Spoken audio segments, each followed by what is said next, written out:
সংবিধানকে সমুন্নত রেখে এটাকে আমরা স্বাগত জানাই। আওয়ামী লীগ নেতা আমির হোসেন আমুর বাসভবন থেকে উদ্ধার করা হয়েছে লাগেজ ভর্তি ডলার, ইউরো সহ প্রায় 5 কোটি টাকা।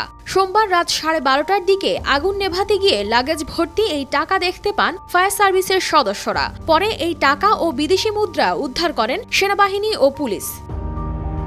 100 গ্রাম রাঁধুনি হলুদ বা মরিচের গুঁড়ার সাথে 2টি এবং 200 গ্রামের সাথে 4টি রাঁধুনি স্বাদ মিশালি ফ্রি।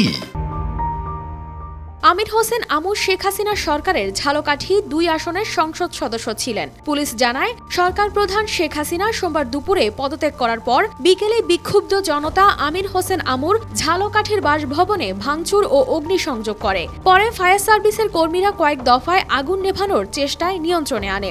তবে রাত 12:30টার দিকে স্থানীয়রা ওই ভবনের 3 তলায় আবার আগুন দেখতে পান। খবর পেয়ে ফায়ার সার্ভিসের কর্মীরা সেখানে আগুন নেভানোর সময় পানি নিক্ষেপ করলে কয়েকটি পোড়া লাগেজ থেকে বেরিয়ে আসে টাকার বান্ডেল।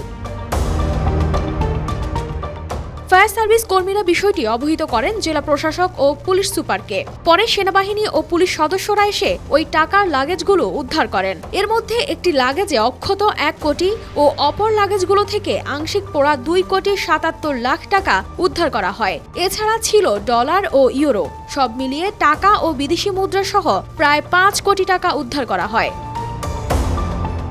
কানিস ফাতেমা, শিমু, RTV।